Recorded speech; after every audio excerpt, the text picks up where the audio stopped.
The novel revolves around Abby Winchell, who shares her grandfather Earl Dooley's fascination with Bigfoot. Earl claims to have spotted a pair of these creatures, sparking curiosity and skepticism alike. Abby, determined to support her grandfather and uncover the truth, takes a break from her job in Phoenix to investigate further. Her journey intertwines with Dr. Roarke Wallace, a NYU professor initially brought in to debunk Earl's claim but who harbors secrets of his own. He is a werewolf. As Abby delves deeper into the mystery, she finds herself entangled in a world beyond her imagination, involving a powerful figure named Cameron who kidnaps her, suspecting she possesses knowledge crucial to his plans. Amidst the tension, a romance blossoms between Abby and Roarke, who is torn between his loyalty to his werewolf community and his growing feelings for Abby. Roarke's inner conflict intensifies when Abby is taken to the Gentry mansion, forcing him to confront not only his love for her, but also his duty to protect both her and the secrecy of his kind. Roarke, using his werewolf abilities, relentlessly pursues Abby's captors, overcoming physical challenges and confrontations to rescue her. Abby, held captive, remains resilient, refusing to divulge any information that could harm Roarke or the Werewolf community. As the story unfolds, it becomes clear that the heart of the narrative lies in the delicate balance between human and supernatural worlds, love and sacrifice, and the lengths one will go to protect those they cherish. Abby's experiences with Roarke and the werewolf community challenge her perceptions of reality, ultimately leading her to question where she truly belongs and what she is willing to risk for love. In a climactic turn, Roarke successfully infiltrates the Gentry estate, defeating obstacles and adversaries, driven by his love for Abby and the need to expose Cameron's schemes. Their reunion is fraught with emotion, acknowledging the complexities of their relationship, given their vastly different backgrounds, but also the undeniable bond they forged. Ultimately, the novel explores themes of identity, belonging, and the transformative power of love, set against the backdrop of an adventure filled with intrigue, danger, and supernatural revelation. Abby and Roarke's story underscores that love can bridge even the most seemingly insurmountable divides, offering hope for understanding and acceptance in a world divided by secrets and misconceptions. Chapter 1. Maybe Bigfoot was watching her. Abby Winchell had loved imagining that from the time she'd been old enough to wander alone on her grandfather's property about 30 miles outside Portland.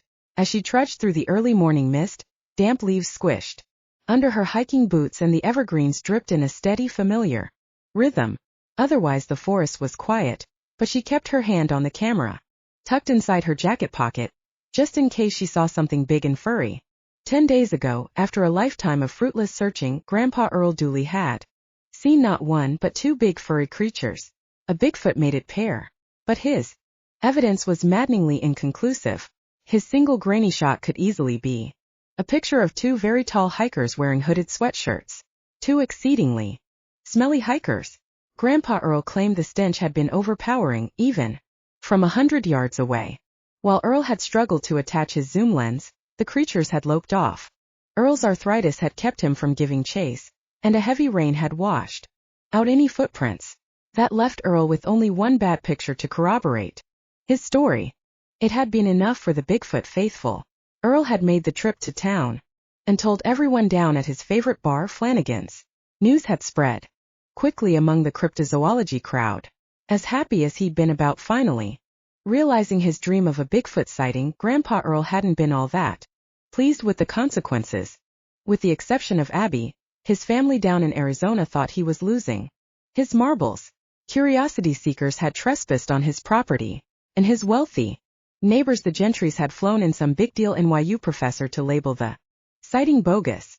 Having Dr. Roarke Wallace challenge Earl's claim had cut down on the trespassers, but Abby's grandfather smarted under the insinuation that he was either gullible or a nutcase. Abby had volunteered to take a week off from her job as an insurance claims adjuster in Phoenix to check on Grandpa Earl. She'd promised the rest of the family that she'd convince him to sell the land and the general store with its attached living quarters so he could move to the desert where his loved ones could keep an eye on him. He might have agreed to do it too now that he'd seen Bigfoot and possibly Bigfoot's mate. But that damned professor had gotten her grandfather's back up and he wanted to prove the stuffed shirt wrong.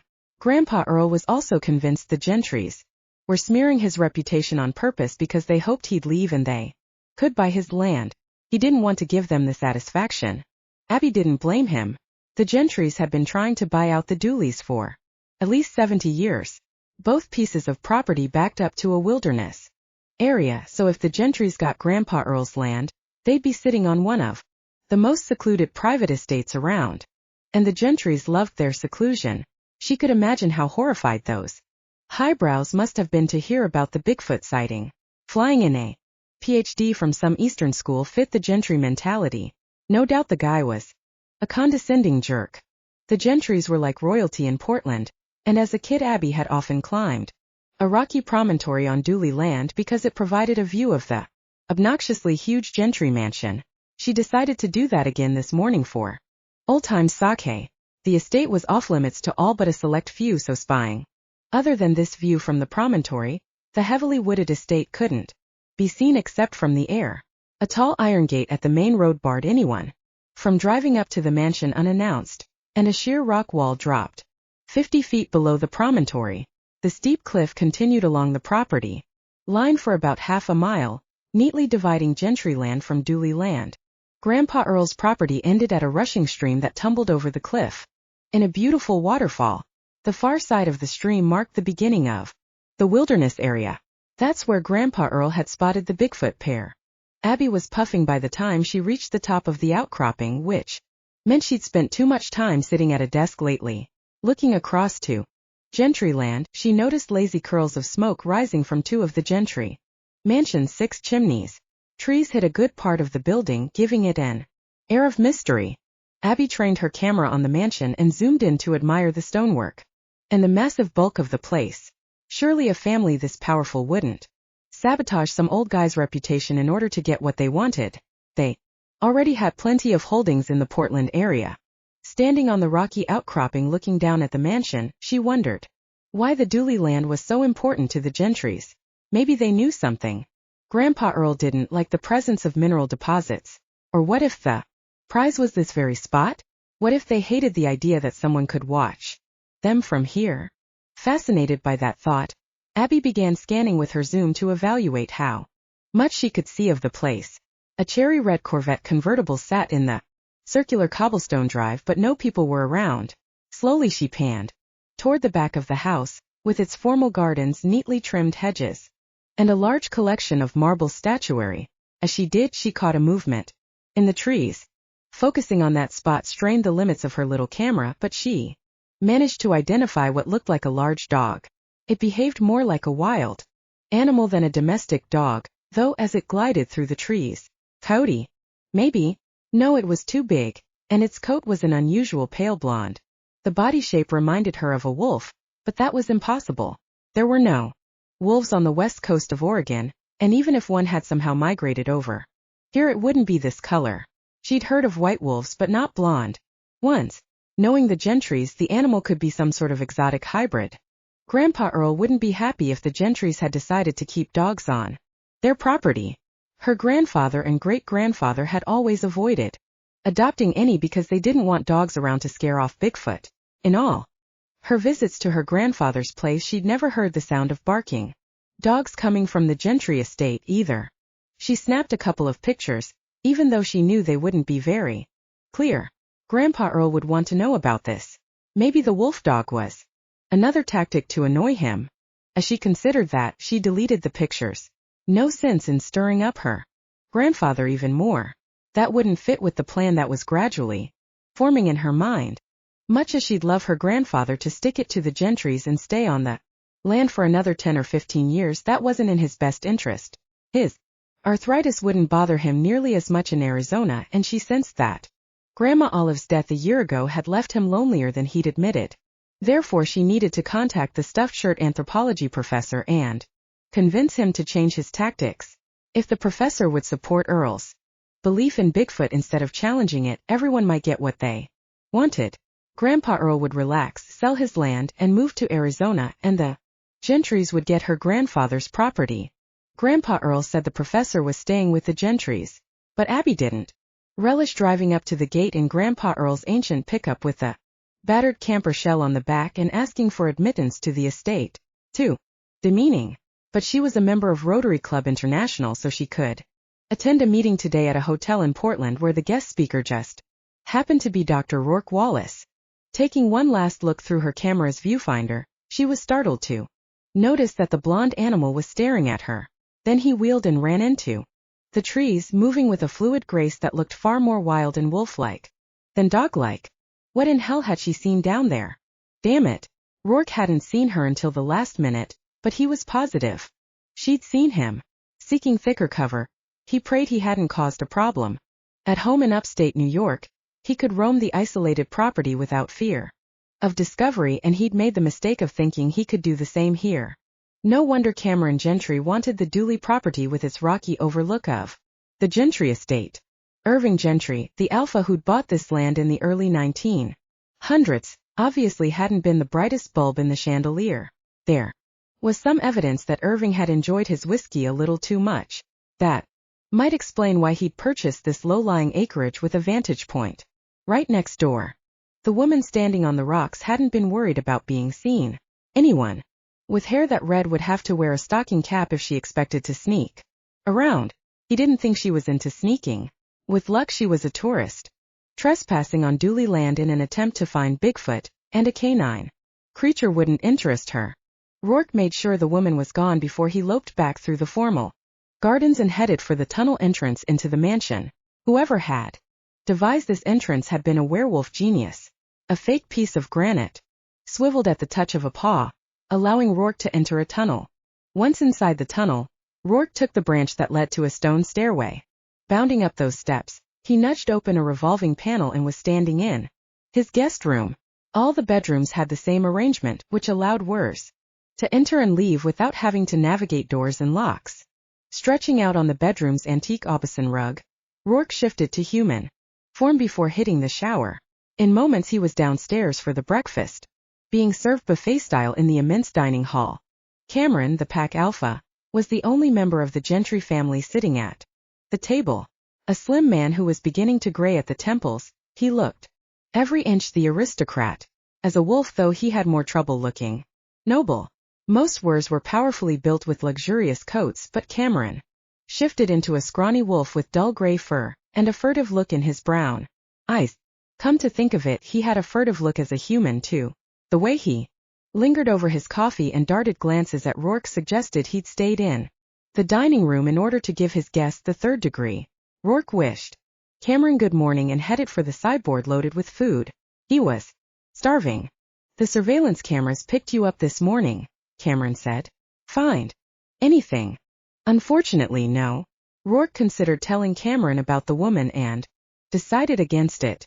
Cameron was already paranoid about the overlook and seemed willing to do almost anything to get his hands on that property and eliminate the potential security risk.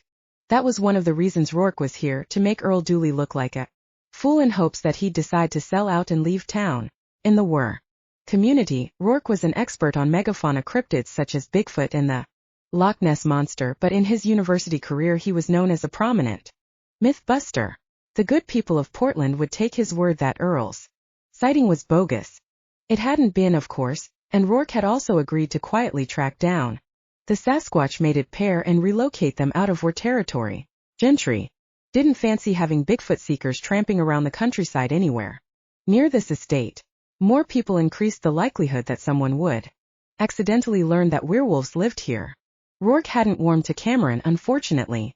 The Wer had a ruthless streak, a dangerous trait in a pack alpha, but he was now the guy in charge, having taken over from his father Gerald. Gerald and his mate Tabitha had moved up to Alaska where Gerald could indulge his fishing hobby. Roarke thought Gerald would have been a whole lot easier to deal with than Cameron. Now that Roarke understood his host's lack of empathy, he planned to make sure that the Sasquatch pair was relocated far away from Cameron Gentry. Roarke respected the Sasquatch tribe and wanted these two moved to safety without incident. He was afraid Cameron just wanted them gone and would choose the most expedient method. Roarke wasn't about to have Sasquatch blood on his conscience. Cameron drained his coffee cup and stood, shoving back his chair. It moved smoothly on the polished oak floor. You're at the Rotary Club today, right? Right. Roarke found the lectures increasingly difficult to give. When Cameron had called asking for his help, he'd thought busting the myth of Bigfoot wouldn't bother him, even though he knew damned well the creatures existed. If a werewolf pack was in danger of being discovered by Bigfoot happy trespassers, Roarke was happy to fly to the rescue. But he was a teacher at heart and dispensing false information even to keep people from discovering that a werewolf pack owned half of Portland was distasteful. Because of his degrees and his position at NYU, his audiences tended to believe everything that came out of his mouth. He deliberately enhanced his scholarly image by wearing plaid vests, a bow tie and corduroy jackets with elbow patches. The outfit was an Indiana Jones kind of cliché, but it inspired confidence in his scholarly opinions. Dressed in his professorial duds, he looked less like a college quarterback, which he'd been 10 years ago, and more like a man with multiple degrees. I won't be able to make this one. Cameron braced his fingertips on the dining room table. I have an important business meeting. No problem. Roarke would prefer not having him there. How many more are scheduled? 2. Tomorrow and Friday. I think that should do it. Cameron looked pleased with himself. Lately I've heard people joking about Dooley and his wild imagination, so the plan seems to be working. I can't help feeling sorry for Dooley though. Cameron straightened and adjusted his cuff links. Hey, I'm doing him a favor. He's old and he has arthritis. Selling to me and moving to a dry climate would be the best thing for him. Roarke wondered what it would be like to be so sure of everything. Alphas were naturally confident, but Cameron's arrogance set Roarke's teeth on edge. If you say so. He's been a thorn in our side for years. Stubborn old goat just laughed at my dad's offers, which were, by the way, more than generous. So it's time to try something new. Meaning public humiliation. Cameron gazed at him.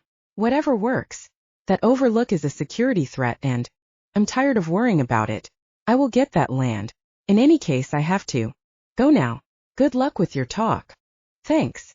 Roarke couldn't argue that the Gentrys needed to own that promontory. A pack of wers required privacy. He thought again of the redhead and hoped to hell she wouldn't become a problem. 3 hours later, when she walked into the Rotary Club luncheon in a banquet room of a downtown hotel, he had a hunch she was going to be a very big problem, because the first thing he noticed about her was the way she smelled.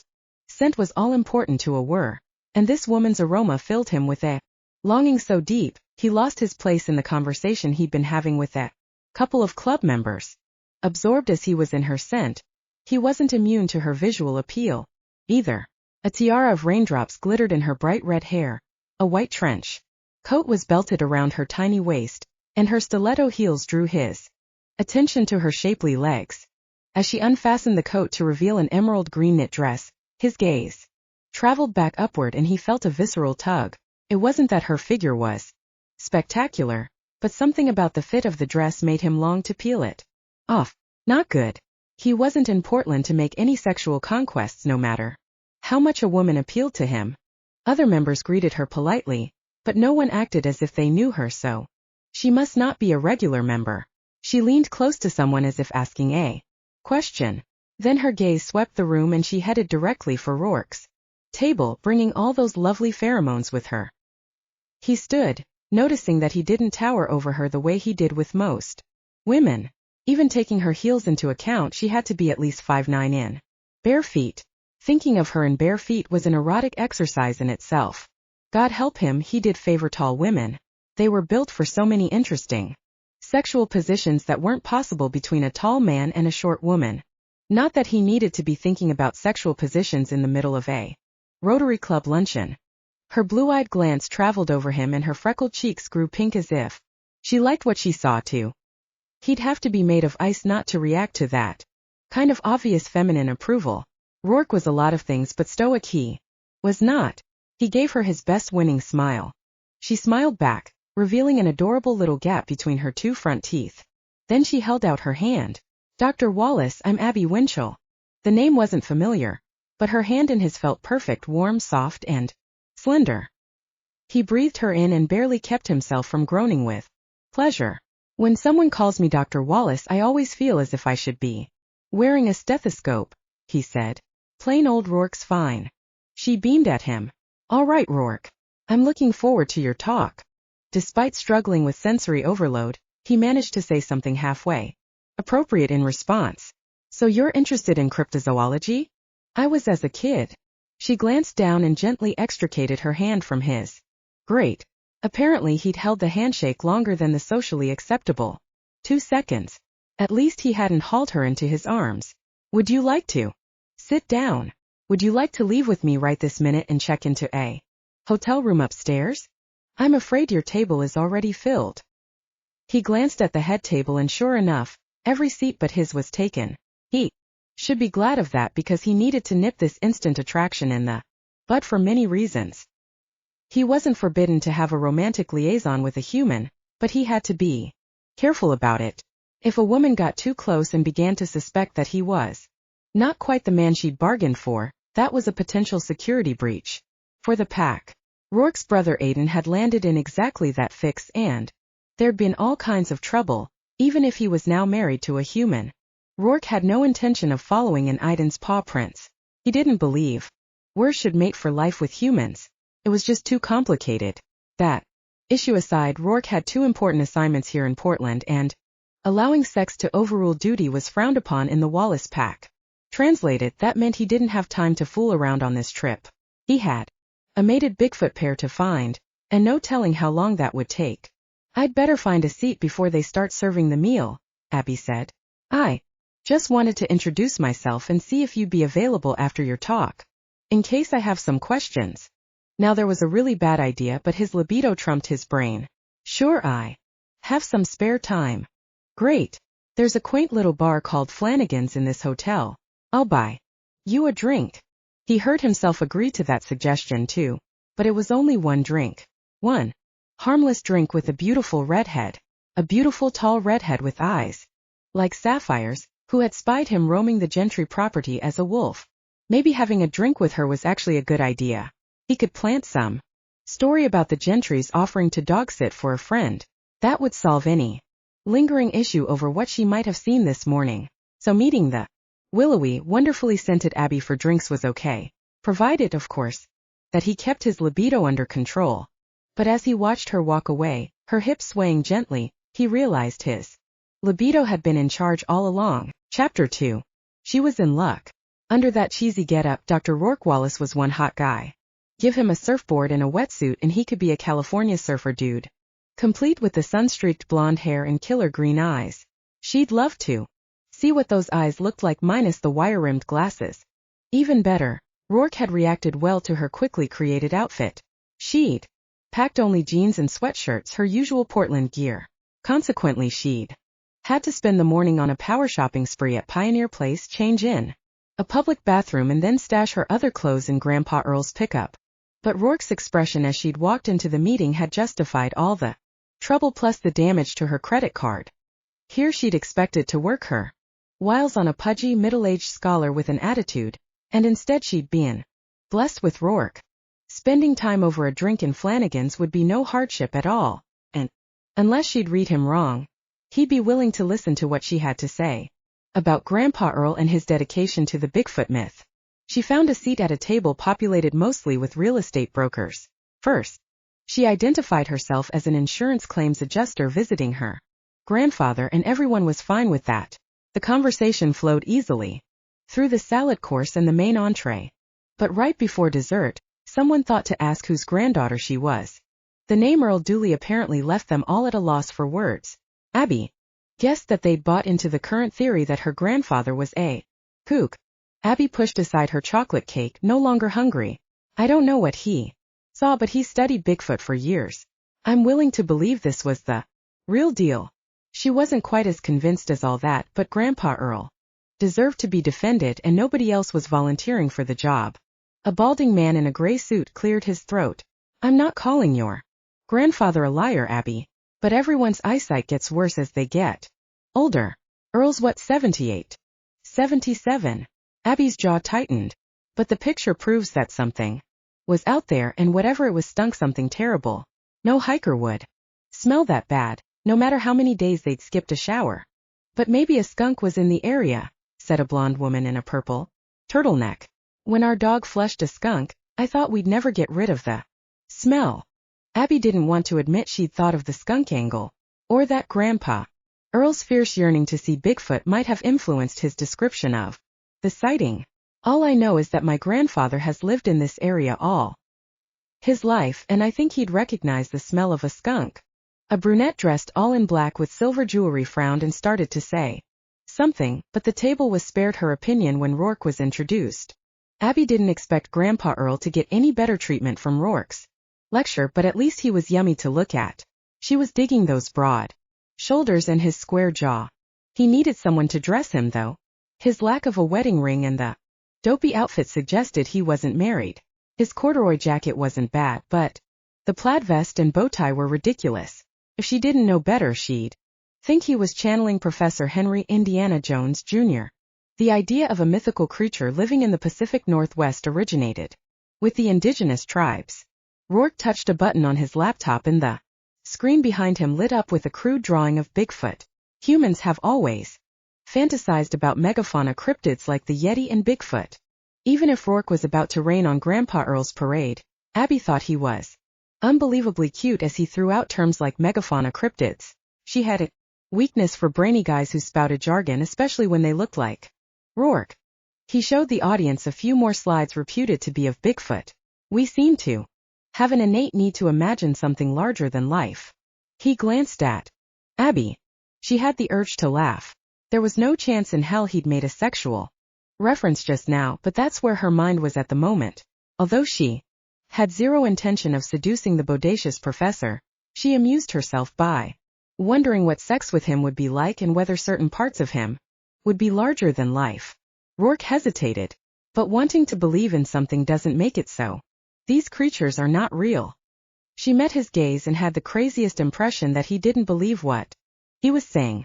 But that couldn't be right. He was a man of science brought here specifically so he could blast this myth out of the water. She must be imagining things.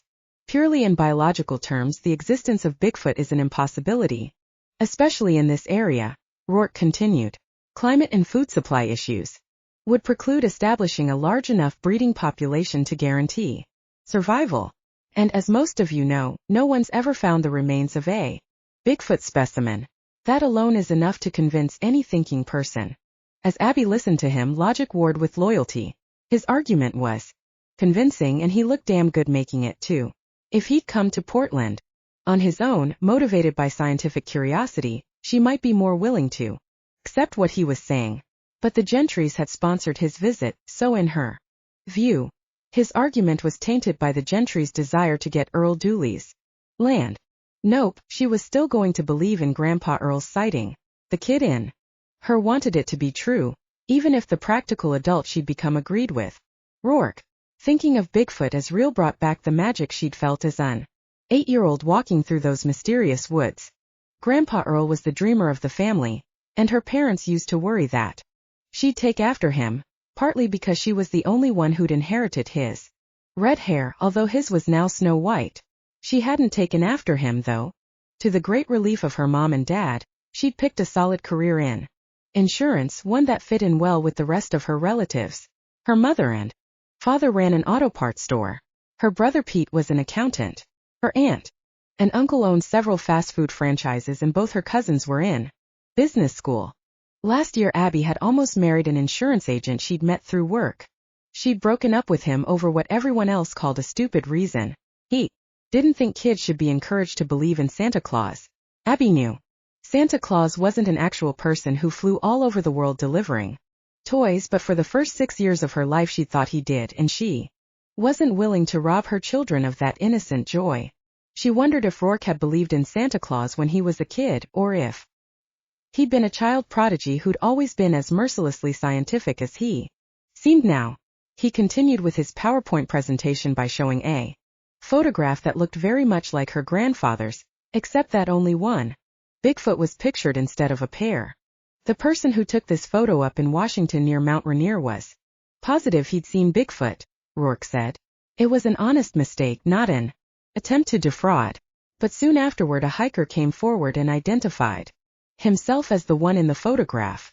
The hiker agreed to pose in the same area in similar weather and at the same time of day, and this is the result. Roarke showed another shot almost identical to the first. Abby noticed her table-mates sneaking glances at her, and she had to admit the evidence was damning. But what about the smell? Grandpa Earl had been very specific about the smell, and he wouldn't confuse skunks with Sasquatch. It was as if Roarke had read her mind. Our local celebrity Mr. Dooley, who Claims to have seen a mated pair. Says the stench was unmistakable. Unfortunately for the veracity of his story, that stench could be any number of less exotic things. A skunk, a dead animal in the underbrush, even a colony of feral cats. With a sigh, Abby acknowledged that could be true. Roarke wasn't destroying her grandfather's claim with ridicule. Instead, he was quietly dismantling it with clear and unassailable logic, which was much more effective. She'd been faced with that kind of reasoning all her life, which was why she'd given up on tales of unicorns, frogs turning into princes, and Bigfoot. If Grandpa Earl's cherished Bigfoot really existed, and Abby wanted to believe that for her grandfather's sake, if for no other reason, then more evidence was needed. One grainy picture and a report of an obnoxious smell didn't cut it. Grandpa Earl wanted that evidence, but his arthritis kept him from spending hours hiking through the woods. She wasn't scheduled to leave for another 5 days. Once she convinced this professor to lay off his campaign, she'd buy a better camera and devote the rest of her visit to combing the woods. She wouldn't tell her parents about it though, because they'd probably want to fly up here and stage an intervention. Roarke finished his presentation and invited questions, but he didn't get many. Judging from the comments at Abby's table, everyone was convinced that her grandfather had seen a couple of tall hikers wearing bulky sweatsuits. They'd left quickly because they'd known they were hiking illegally on private land. Case closed. Gathering her coat and purse, Abby exchanged pleasantries with the people leaving her table and assured them that she wasn't offended by their doubts about her grandfather's claim. And she wasn't. The evidence was inconclusive. And even Earl probably knew that. But he'd been there and he believed if Abby found better evidence, she'd enjoy parading it in front of the skeptical Professor Wallace. She should be sure to get his card before they parted ways. The thought of continuing a debate through email sent a zing of excitement through her. As she approached the small group of people surrounding him, her heart rate spiked. Okay, so she was attracted to him. Any woman would be who managed to look past his clothing choices. He might not be married, but there was a good chance he had a girlfriend back in New York. Maybe his girlfriend was a geek who preferred her man in plaid vests and bow ties. Or maybe she was a smart cookie who realized that turning her honey into a GQ guy would only increase his hottie quotient and cause her more problems with other women. Maybe. Abby blew out a breath, impatient with herself. Debating Roarke's availability was distracting her from her goal to help restore Grandpa Earl's reputation in the community. Girlfriend was completely beside the point. She waited until everyone else drifted away from Roarke before stepping forward. Interesting talk. He smiled. You weren't bored out of your skull? Not at all. Still have time for that drink? Sure. Let me shut down my laptop and I'll be right with you. He turned and tapped a few keys. He looked as handsome from the side as he did straight on, and she allowed herself to admire him in profile. He had very sensuous lips. That didn't guarantee that a man was a good kisser, but it was a fine start. Did I convince you that Bigfoot is a myth? He closed the laptop and disconnected it before stowing it in a carrying case. You convinced me that Earl Dooley's evidence doesn't prove anything. Nobody's evidence has ever proved anything. Grabbing a tan raincoat, he hoisted the carrying case strap over his shoulder. Yet, she couldn't resist. Ah. He smiled at her as they started out of the banquet room. You're a believer. I'm a semi-believer. I'm also Earl Dooley's granddaughter. He stopped to gaze at her. Oh. Is that a problem? Not for me, but I'm curious why you'd want to buy me a drink, all things considered. She laughed. Afraid I'll slip some arsenic in it? His worried expression relaxed into a grin. Would you? Nah. Too obvious. In that case, where's this quaint little bar you mentioned? I could use a beer. Follow me. She led the way to Flanagan's and soon they were seated opposite each other in a cozy booth surrounded by gleaming mahogany paneling and jeweled light from Tiffany shades. The place was nearly empty at this time of day, which meant Abby could actually hear the Irish ballads on the bar's sound system for a change.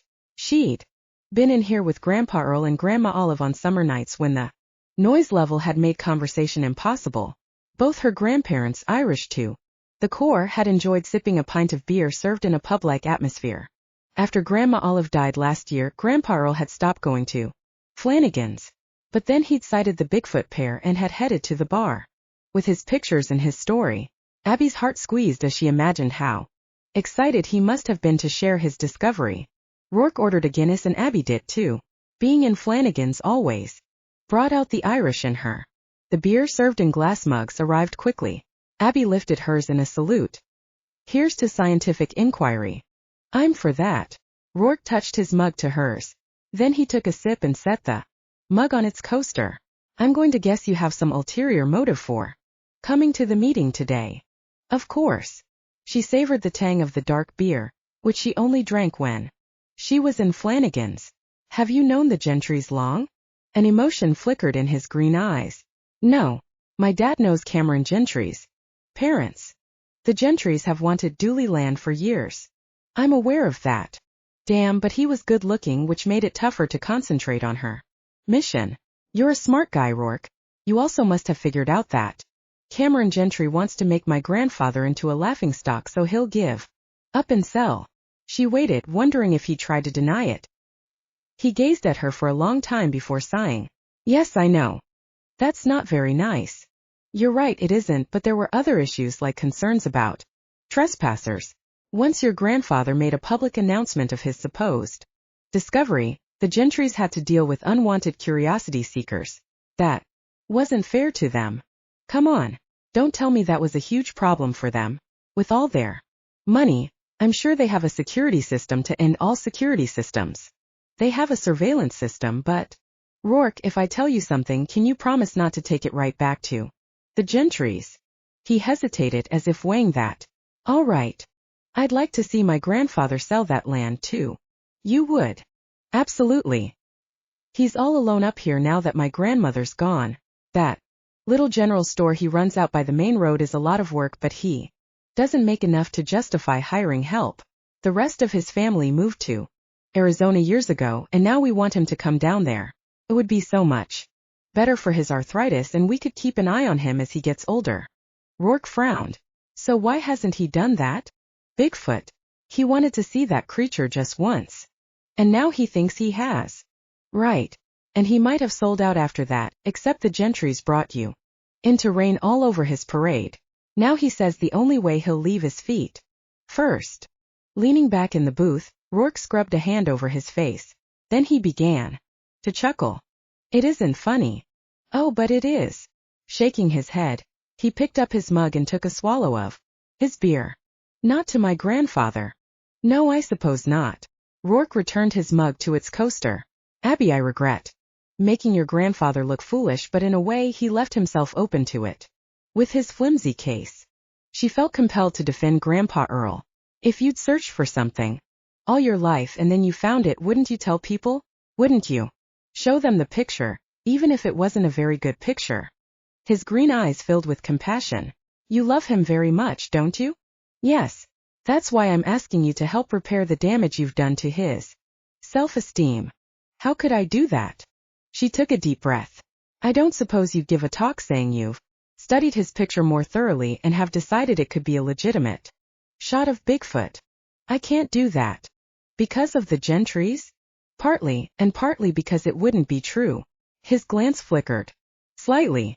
Anyway, Bigfoot doesn't exist. If she hadn't been fascinated by his gorgeous green eyes, she might have missed that flicker. In her experience with insurance claims, a flicker like that meant the subject wasn't giving her the whole truth. She sensed an opening and decided to try a different tack. I'm willing to agree that it's unlikely that Bigfoot exists, but the world's an amazing place where new discoveries are made every day. I would think as a scientist, you'd want to leave yourself open to the possibility. But all the hard evidence. Screw the hard evidence, Roarke. My grandfather saw something and he doesn't believe for 1 minute it was hikers.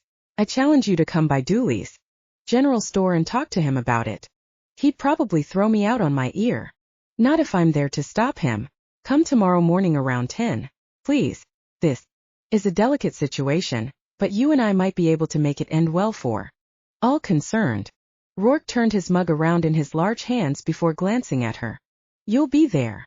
I'll be there. I'll admit that Grandpa Earl has a stubborn streak, so somebody needs to hang around and referee. But I think if you hear him tell the story of what he saw and smelled, you'll find that ridiculing his sighting won't be so easy. It's never been easy. She leaped on that. Because you think Bigfoot is a possibility? Because I don't like poking holes in somebody's cherished dream. So why did you? He finished off his beer. It's complicated. A cell phone chimed and he pulled a BlackBerry from inside his corduroy jacket and checked the number. Sorry, but I need to go. No problem. But your call reminds me. Would you give me your cell number? Think my grandfather will be available tomorrow, but something might come up. And I'll need to call you. Sure thing. He took a cream-colored business card from a different inside pocket of his jacket and handed it to her. Then he levered himself out of the booth and picked up his coat and laptop case. Unless I hear from you, I'll be at your grandfather's store tomorrow at 10. I owe him that much. Thank you, Roarke. Don't thank me yet. Could turn out to be a shouting match that won't solve anything. It won't be a shouting match. She gazed up at him. I'll prepare him for the visit. I'll tell him you're actually a good guy. He smiled at that. You're making quite an assumption on such brief acquaintance. I'm an insurance claims adjuster. It's my job to separate the white hats from the black hats. Until today I thought you were in the black hat category, but now I've changed my mind. Roarke held her gaze. I wouldn't be too quick to do that if I were you. A shiver of sensual awareness ran through her. Are you saying you're a bad boy? I've been known to be. She gulped, unable to come up with a single snappy comeback. See you tomorrow. Her heart racing, she turned to watch him walk away. Chapter 3. Although technically the Gentrys lived next door to the Dooleys, it was a couple of miles on the main road from the Gentry mansion to Dooley's general store, so the next morning Roarke drove his rented Corvette. There was enough misty rain to need the wipers every couple of seconds, and the asphalt was shiny and wet. So far this week the convertible top had been a waste. He had yet to see a sunny day. Still, the Corvette was a sweet car to drive on a temporary basis. He'd always prefer his Ferrari, but the Corvette hugged the curves and purred like a contented cat. Growing up he'd longed to be a race car driver, but drivers spent too much time in crowds and on camera, or needed a certain amount of privacy because sometimes shift happened. Haha. As he neared the general store he thought about his phone message yesterday afternoon, which had turned out to be a text from his brother Aiden announcing that Emma was pregnant. So Roarke had spent the rest of the afternoon on the phone with Aiden, Emma, and his parents as they all celebrated the news. Although it was too soon to tell whether the baby would be a boy or girl, Roarke doubted that was the question on everyone's mind. Instead of mating with a were as he'd been expected to do, Aiden had mated with Emma, a human. Would their kid be were or human? Nobody knew. The baby would look like a human child until puberty, so the family would have to wait for the verdict until then. At puberty, a were child began showing signs of being able to shift. Aiden's choice had rocked the Wallace family to its foundation, and although Roarke liked Emma, even loved her as a sister-in-law, he still didn't approve of Aiden's decision. Wers mated with wers, and that's what Roarke would do. He hadn't found anyone yet, but he wouldn't turn 30 until next year. Aiden hadn't married until he was 32. Roarke had time. His immediate concern regarding females, were or human, was what to do about Abby Winchell, who made him think of cool sheets and hot sex. She was here visiting, and so was he, which made for a potential temporary fling. Shipboard romance minus the ship. Except, as he determined yesterday, he didn't have the time. He sighed as he pulled into the gravel parking lot in front of Dooley's general store. Maybe he'd luck out and find the Bigfoot pair this afternoon, arrange for their relocation before dinner, and be free to party with Abby tonight. Dream on, Wallace. Climbing out of the low-slung car, he took a deep breath of pungent rain-soaked earth before surveying the store in front of him. Yes, it was a little run down, the gray siding a tad bit weathered, but Roarke felt welcomed by the covered front porch complete with 4 rocking chairs. True, the chairs were wet with rain that had blown in, but if Portland ever had a sunny day, and Roarke had been assured there were many sunny days in Portland, those chairs would provide a relaxing spot to watch the world go by. A row of stained glass suncatchers hung in each window on either side of the door. Roarke wondered if anyone ever bought them or if the display was evidence of wishful thinking. Personally, Roarke didn't mind the constant light rain which created such beautiful and werewolf-concealing foliage and washed away incriminating wolf tracks. But he did miss being able to drive with the top down. A mechanical bird twittered as he opened the front door and stepped inside. True to its label of general store, Dooley's seemed to stock a little bit of everything. Roarke smelled coffee brewing with smoke and the musty odor of canvas. A quick scan of the shelves revealed camping gear, groceries, fishing tackle, kids' toys, and Portland souvenirs. At first Roarke thought the place was empty, but then his senses picked up Abby's distinctive aroma. A second later she appeared from the back room and walked toward him. Today she looked more like the woman he'd seen on the outcropping than the one who had appeared at the Rotary meeting. She'd pulled her bright hair up into a ponytail and she wore jeans and a green "Kiss Me, I'm Irish" sweatshirt. The sentiment on the sweatshirt made him wonder if she was throwing out hints. No need for that. He'd be happy to kiss her whatever nationality she was. But he didn't have time. Damn. She looked him over with an impish smile. I almost didn't recognize you. Without your vest and bow tie. He glanced down at his jeans and black sweatshirt with the NYU Bobcat mascot on it. You're disappointed. I should have known the vest and bow tie were a turn on. Oh yeah, especially the vest. She laughed and glanced out the window. Is that your red Corvette out there? It's my rental. I see. She pursed her lips and gazed at him. So who's the real Roarke Wallace? The geeky professor or the laid-back guy driving a red ragtop?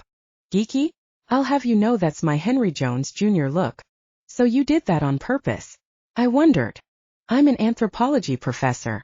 I recognize the value of costume. Humor flashed in her blue eyes. So is this your indolent rich boy costume? Something like that. I'm a man of many parts. Boy, wasn't that the truth. She knew about his third costume, she'd freak. And a man of your word, she said quietly. I appreciate this, Roarke. Grandpa Earl will be out in a few minutes. He didn't want to appear too eager. So he's dawdling around back there pretending to be very busy. Just so he's not very busy loading a shotgun. Abby shook her head, which made her ponytail dance. I think he's secretly flattered that you want to meet with him. We have a little area in the far corner of the store with a pot-bellied stove and a couple of wooden armchairs. Why don't you wait for him over there? That's fine. Roarke followed her down a store aisle and caught himself enjoying the way her jeans fit her backside as she walked. He should look away. He didn't. From the corner of his eye, he noticed a small display of condoms on a top shelf out of reach of little kids. So Dooley's general store helped promote safe sex. Good to know. Except buying condoms from her grandfather might not be the smoothest move he'd ever made. Besides, he wasn't buying any because he didn't have time to have sex with her. He would talk with her grandfather and hear his story. Maybe Earl Dooley would tell him something that would help in his own search. In fact, he should have thought of that earlier. Abby turned and gestured toward the two battered chairs sitting on either side of an old-fashioned wood stove. A fire crackled behind what was probably the original leaded glass in the door. Can I get you something? A cup of coffee? Hot chocolate? Coffee would be great, thanks. How do you? Black. She nodded. Coming right up. She headed for the door leading into the back of the store. I'll see if I can move Grandpa Earl along. The wooden chair creaked as Roarke settled onto it. He figured it was an antique too, and he hoped it could hold a 220-pound werewolf. Sitting in the chair beside the fire and surrounded by the organized clutter of the store, Roarke wondered if Dooley would be happy retiring to Arizona. After all, a man needed something to do with himself, an identity of some kind, and clearly he had one here. But that wasn't for Roarke to worry about. He had plenty on his plate dealing with the Gentry Pax crisis. That was his ultimate priority no matter what. He thought of Cameron. Exposing one werewolf pack meant all of them were in danger. The Wallaces in New York, the Hendersons in Chicago, the Stillmans in Denver, the Landrys in San Francisco. Roarke smelled Abby before he saw her come out from the back room holding a steaming mug of coffee. Every whiff of her was more enticing than the last. He'd be wise to limit his exposure. She was followed by a tall, thin man with a head of thick white hair. He wore glasses, but they didn't soften his piercing blue gaze a bit. If Roarke had been hoping for a guy with failing eyesight, Earl Dooley wasn't about to accommodate him. Roarke stood. Here's your coffee. Abby handed him the mug. Thank you. And here's my grandfather. She stood aside. Dr. Roarke Wallace, meet Dr. Earl Dooley. Roarke's eyebrows rose as he stepped forward to shake Earl's hand. I didn't realize that you... I never used the title. Earl's handshake was firm. My degree's in mythology. That explains your interest in Sasquatch. Actually, Sasquatch explains my graduate studies. I've been stalking Bigfoot all my life, just like my father did before me. Earl gestured to the two chairs. Have a seat. Abby says you're willing to hear my side of the story, so you might as well get comfortable. Abby, you take the other chair. Let me get your stool first. I'll get it. You sit. Okay. Like an obedient child, she sank onto the other wooden chair. Be right back. Talk among yourselves. Drink your coffee, Dr. Wallace. With a chuckle, Earl ambled down the aisle toward the front of the store. Feeling a little like an obedient child himself, Roarke sipped his coffee. You could have told me he's a PhD. As he likes to say, it's window dressing. He got the degree because his father insisted that he have one since he's so darn smart, but the only thing Grandpa Earl ever wanted was to help run the store and look for Bigfoot. And with all that time spent studying folklore and legends, he never began to doubt. She shook her head, and her ponytail swayed again. Nope.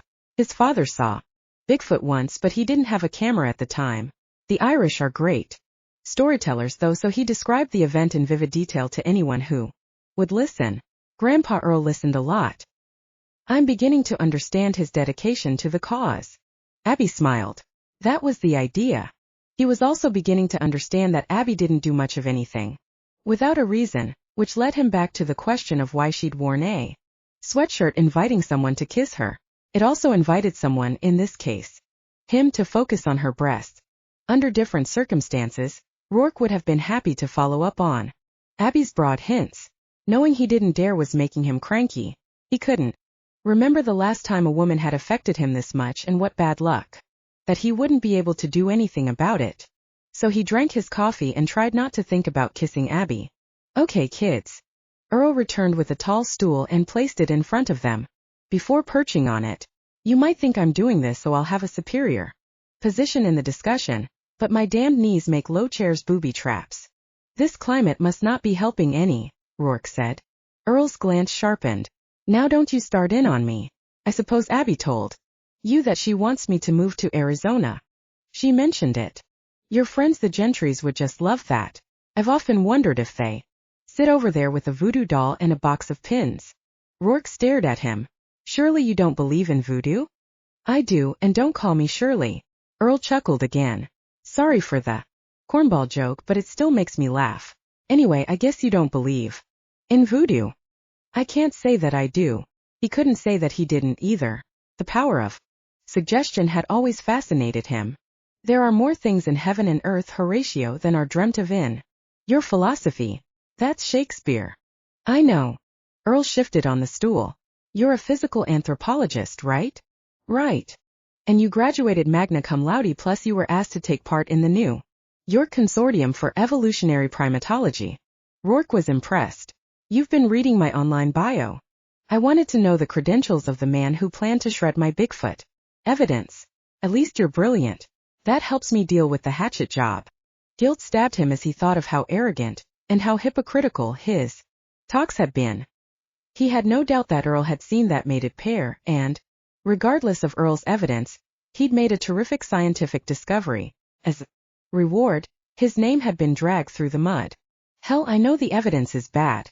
My camera's old and my arthritic fingers don't work as well as they used to, but can I give you anecdotal evidence instead? Sure. Roarke leaned forward and cradled the warm mug in both hands. I'd love to hear about what you saw.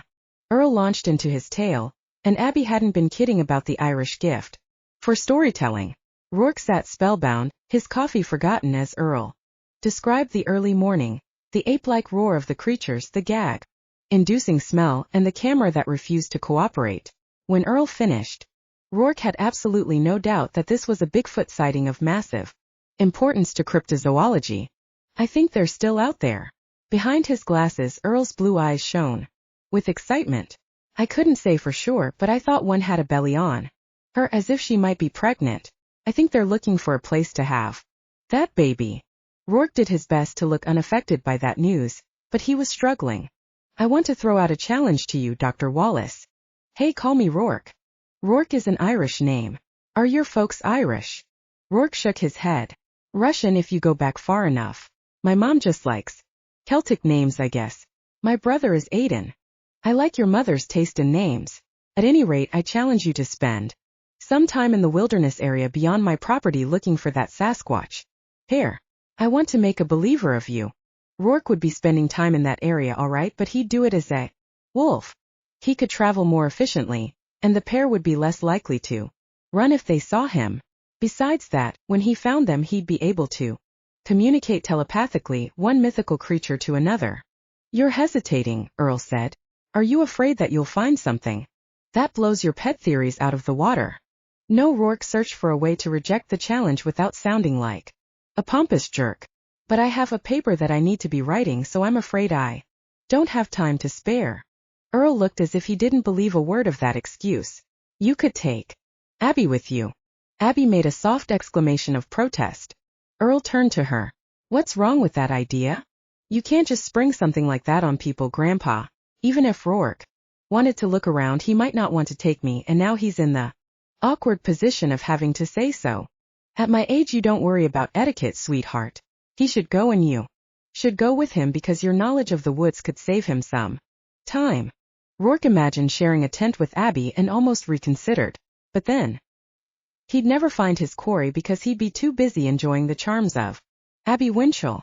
It's a thought, he said, and I appreciate the motivation behind it, but I really can't afford the time. I would go myself, but my arthritis is driving me nuts lately. Still, I may have to ignore that and head on out.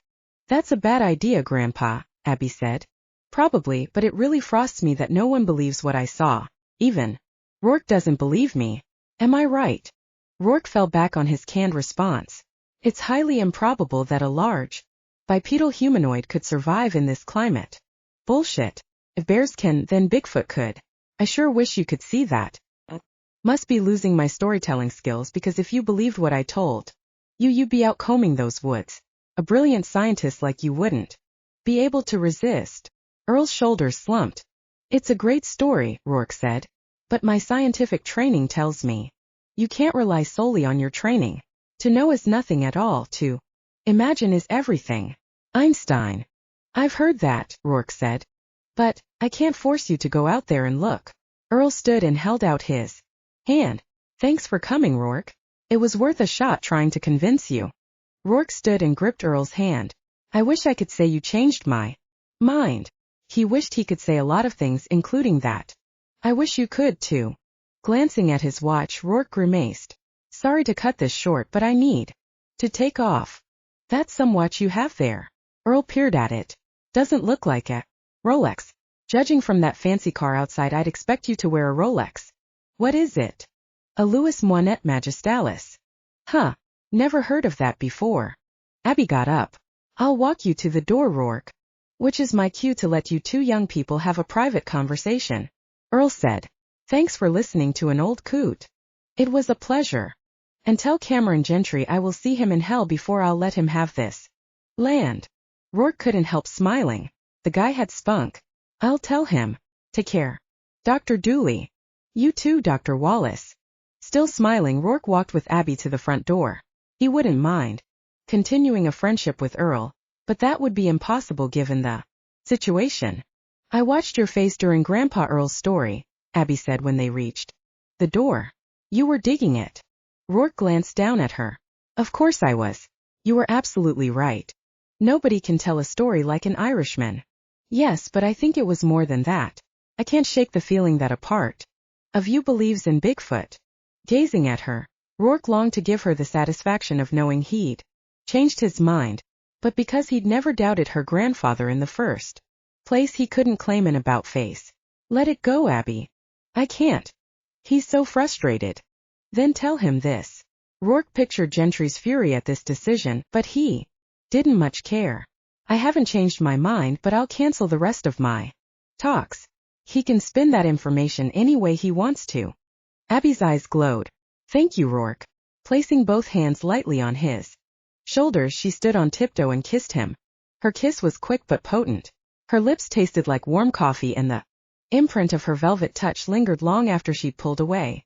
Took all of Roarke's willpower not to kiss her back. Somehow he managed to get out the door and into his car, but he had no memory of the drive back to the Gentry estate. No doubt about it, Abby was big medicine. He remembered the way his brother Aidan had behaved after meeting Emma, and Roarke had a really bad feeling he was heading down that same path.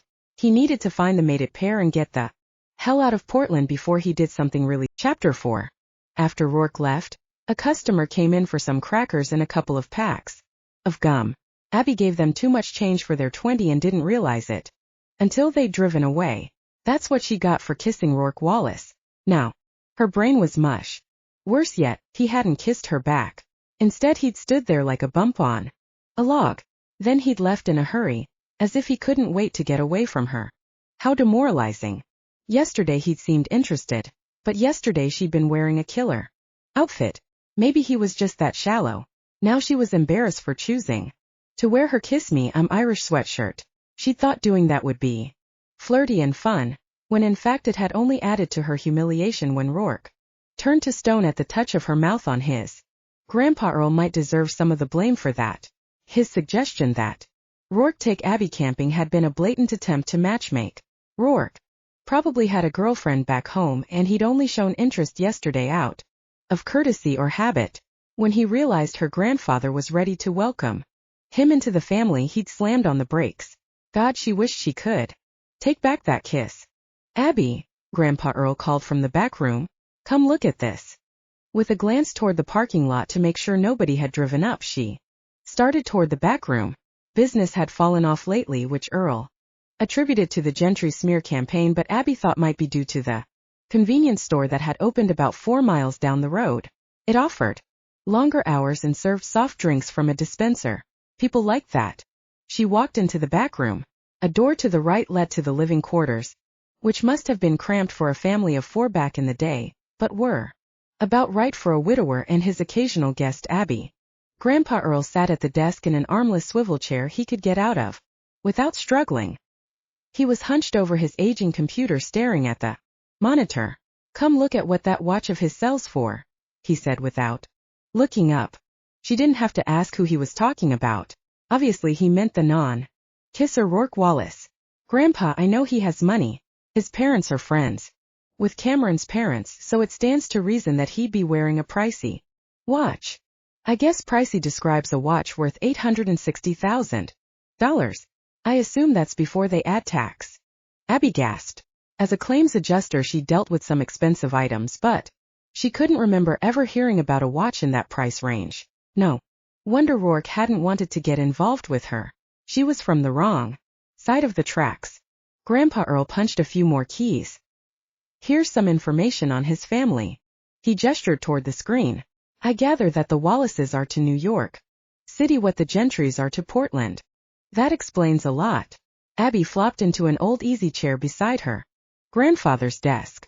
Her grandma Olive used to sit there with her knitting, while her husband researched Bigfoot on the internet. Olive's knitting basket still sat beside the chair, and no one had ever suggested moving it. It does, but it makes me sad. Earl sat back in his chair and glanced over at Abby. He may be a rich boy, but he's a professor at a prestigious university. As such, he should keep an open mind and not allow other considerations like loyalty to the Gentrys to interfere with scientific inquiry. You gave it a good try, Grandpa. Not good enough, obviously. I don't think it helped that you practically threw me at him. Her grandfather blinked. Who was throwing? I just thought that he should take me camping. That's a very intimate thing to do. Not if you sleep in separate tents. Did I say you should share a tent? No, I did not. I said he should take you along. Men and women go on scientific explorations all the time without having sex, Abby.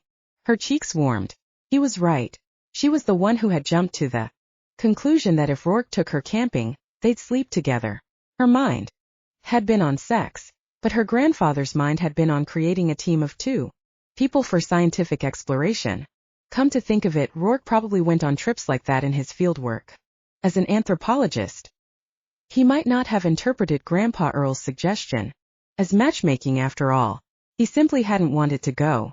She understood that, in a way.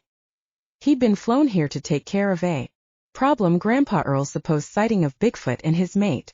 Going out to search for the very thing he was supposed to discredit wasn't in his job description.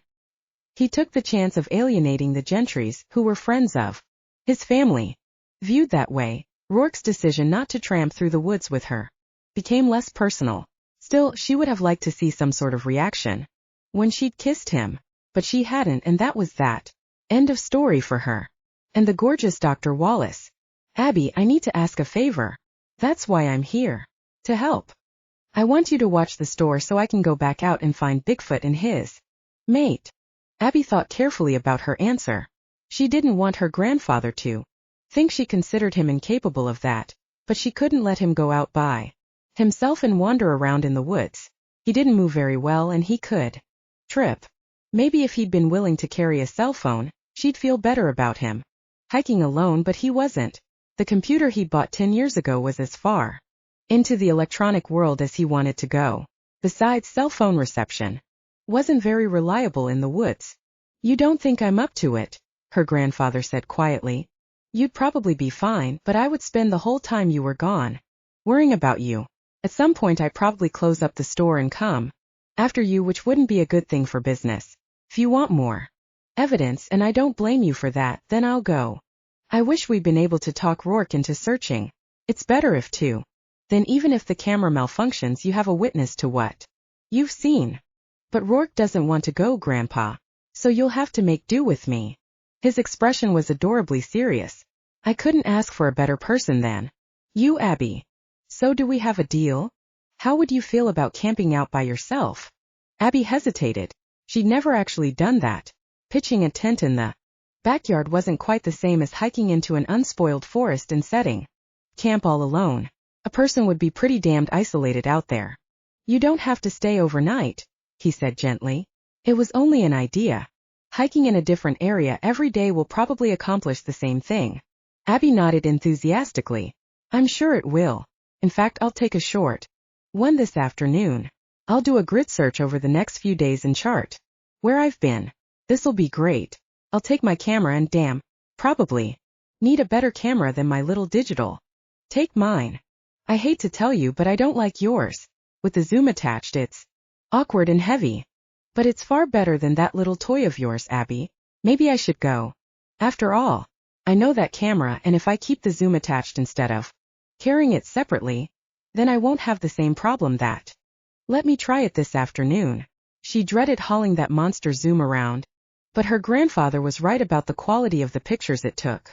She'd have to spend a bundle to get a small camera that would come anywhere close. He brightened. Good. I'll bet once you've worked with it a while you'll come to appreciate what a great camera it is. She doubted it, but now that she'd volunteered herself to go on a Bigfoot search, she was determined to do it to Grandpa Earl's satisfaction. Hearing him repeat his story to Roarke had impressed her all over again. He might not have convinced Roarke, but he'd convinced her. Bigfoot was out there, although her chances of spotting the creature were slim considering she only had limited time to look. She had to give it her best shot. Many hours later, as she trudged through the forest with her grandfather's camera looking like an AK-47 concealed under her jacket, she began to doubt. Again, maybe she'd secretly thought that agreeing to carry the big-ass camera would give her the reward of an immediate sighting today. Instead, she was sick to death of hauling the damn thing with nothing to show for it. Out of sheer boredom, she'd taken some outstanding close-ups of a squirrel. While zooming in on the squirrel, she'd realized that Photoshop might be able to transform a squirrel into a Sasquatch. Who was to say that any of the photos used to prove Bigfoot existed were legitimate? Even if she stumbled upon an actual creature, what kind of proof would that be without a witness swearing she hadn't doctored the shot? Although the rain had stopped earlier in the afternoon, the drizzle had returned and the light was fading. She pictured herself wrapped in a quilt, sitting in front of the pot-bellied stove and drinking hot coffee laced with Baileys. Maybe it was time to give up for the day. She was so intent on her image of a warm fire and a hot drink that she almost missed seeing movement about 100 yards away. There, somebody or something was walking through the trees. Heart-pounding, she raised the camera and zoomed in. What she saw made her blink in surprise. Had Roarke changed his mind about looking for Sasquatch on Her grandfather's land? She couldn't imagine any other reason he'd be here. Gradually surprise turned to anger. Obviously Earl's story had put some doubts in Roarke's mind and he'd decided to investigate after all, but damn it, why? Couldn't he have said so this morning? An admission that he was rethinking his position on Bigfoot would have meant the world to Grandpa Earl. Apparently, Roarke was too proud to make it, and the sexy professor instantly dropped several notches in her estimation. Focusing on him again, she took a couple of pictures. Maybe she'd print them up and present them to him over another drink at Flanagan's. Sober. Arrogant bastard, if you don't believe a word my grandfather said, what were you doing prowling around in his woods, Is this or is this not you, Dr. Pompous hypocrite? She would do exactly that. He deserved to be found out and she was just the woman to do it. She snapped off a couple more pictures for good measure. What? A prince. And she thought he might be worth pursuing. He was taking off his clothes? That made absolutely no sense whatsoever. Abby stopped clicking the shutter. Roarke was quickly going from hot prospect to strange weirdo. He could be nudist, but he'd have to be one totally dedicated nudist to strip down in a cold drizzle. Apparently he expected to put his clothes on again though, because he was stuffing them into a nylon backpack as if he wanted to keep them dry. Through the zoom lens Abby could see everything. Too bad he was a total nutjob, because he was one of the most beautiful men she'd ever had the privilege of viewing naked. Michelangelo would have loved to sculpt this guy.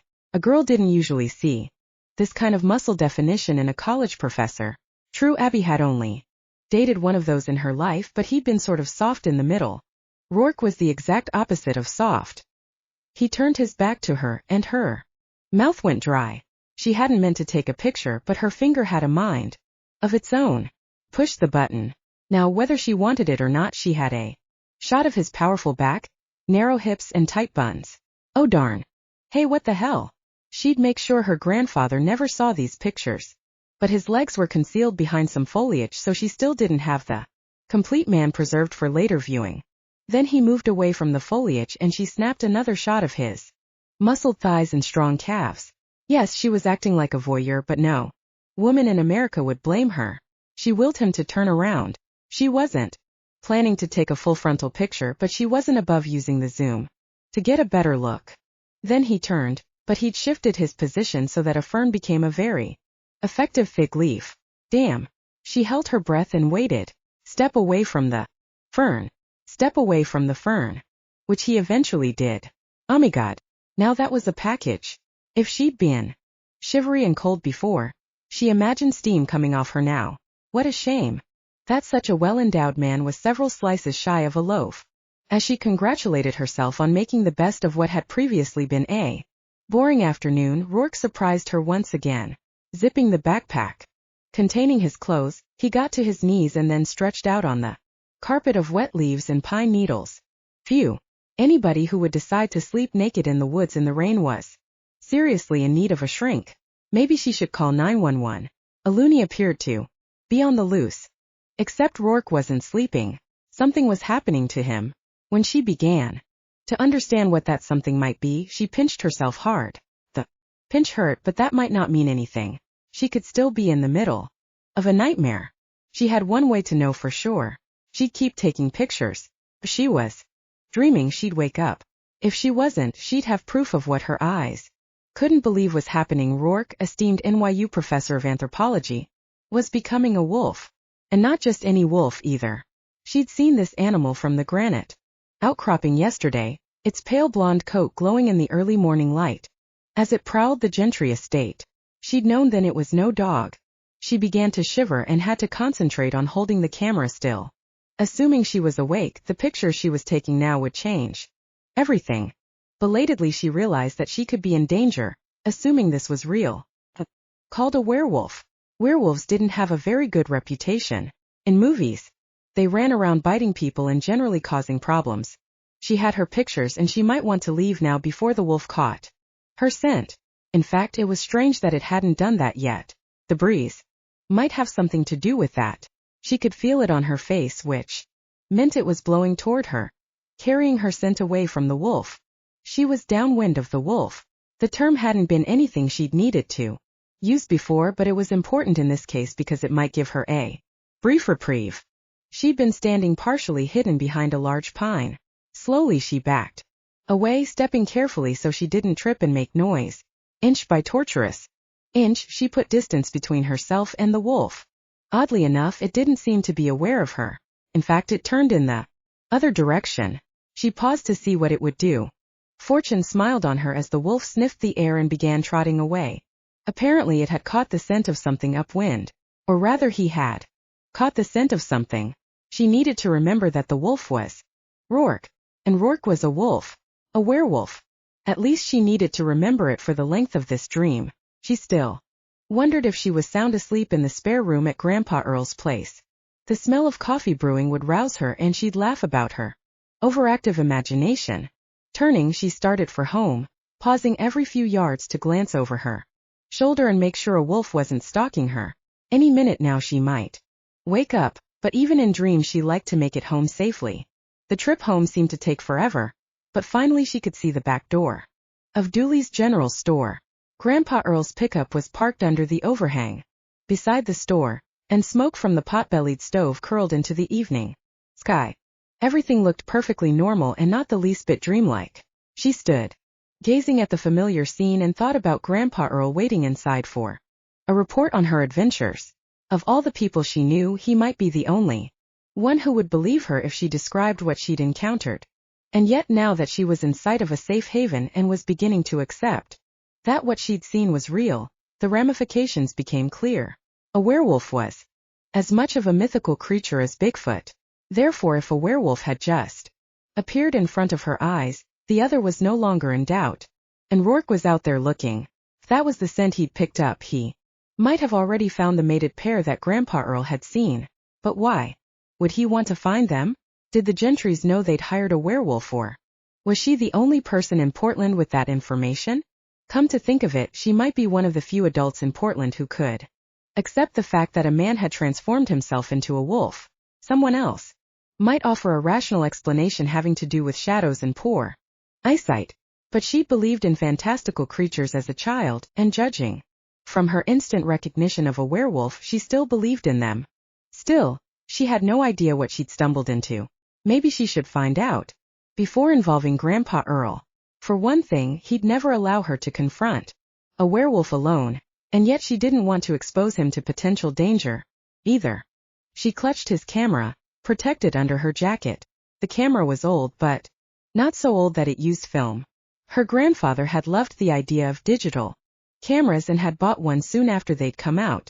When her grandfather went to bed, she'd be able to download the pictures and print them on his aging printer. Then she could arrange to meet Roarke in broad daylight in a public place. Lunch at Flanagan's would be perfect. She'd take it slow and rely on her instincts as to whether he would harm her if she revealed what she knew. He didn't strike her as a violent kind of person, but he wasn't a person exactly. She wasn't sure how he'd react when he found out she wanted him to take her on the hunt for the Bigfoot pair. She'd use her pictures as leverage. It was the one sure way to prove her grandfather was right, so he'd move to Arizona. The plan wasn't without risk, which was why she had to do it without telling Grandpa Earl. But she hadn't been this excited about anything in years. Essentially, she hoped to blackmail a werewolf into giving her the evidence she needed to vindicate her grandfather.